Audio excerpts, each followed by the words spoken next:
Hello friends, সবাইকে good morning.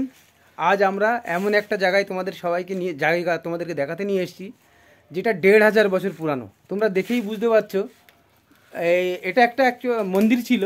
আজকে হয়তো সেই মন্দিরের স্মৃতিটা নেই, কারণ কি বিল্ডিংটা একসময় ভেঙে পড়েছে, এখান থেকে ১-১.৫ বছর আগে ভেঙে গেছে। বাট আজকে বিল্ডিংটা দেখে তোমরা বুঝতে পারবে যে ১.৫ বছর পুরানোর আগে সেই বিল্ডিংটা। কারণ এইরকম জায়গা হয়তো কমই দেখে থাকবে। এটা এক প্রকার বলা যায় কোনো এক রাজা ছিল, রাজার নামটা ঠিক মনে পড়ছে না, বাট সেই রাজা এখানে বানিয়েছিল এই মন্দিরটা। খুবই এখান থেকে গত বছর আগে খুবই জাগ্রত ছিল। যে মন্দিরের যে প্রতিমাটা শিফট করা হয়েছে পাশেটা একটা কালী মন্দিরে, বাকি সব সুন্দরভাবে এখানে সবাই আসে, এখনও আজও আসে ওই কালী মন্দিরে দেখতে আসে। সেখান থেকে এই বিল্ডিংটা অবশ্যই দেখতে আসে, তা তোমাদেরকেও ঘুরে ঘুরে দেখাচ্ছি, দেখে নাও।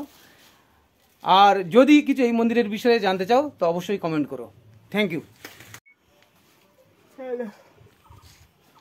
চলো দেখি, তাহলে আমি ফাইনাল কথাবার্তা বলি, তবে তোমাকে জানাবো, ঠিক আছে?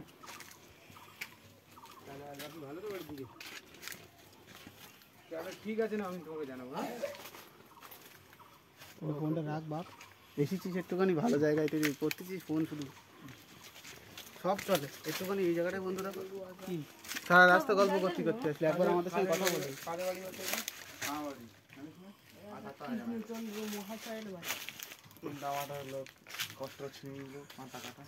এটা না কৃষ্ণচন্দ্র বাড়ি না, এটা কৃষ্ণচন্দ্রের ওই ইয়ে শালা কি যেন বলে, অতিথি।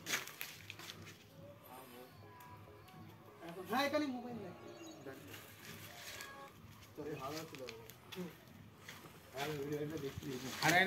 মোবাইল দেখে ঠিক আছে, সে দেখি দোকান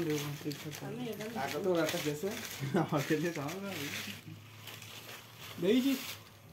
আরে ওইভাবে না, এইভাবে আর ইটগুলো দেখছি, ইটগুলো দেখ এরকম পাতলা পাতলা, আমাদের মতো মোটা মোটা ইট।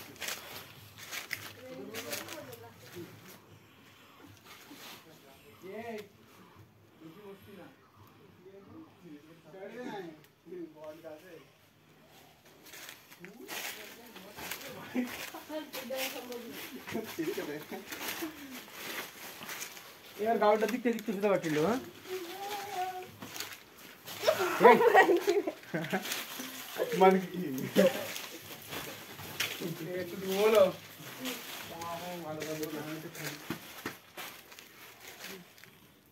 আরে ভিডিও দেখি তুই পারবে, বুঝবি তো।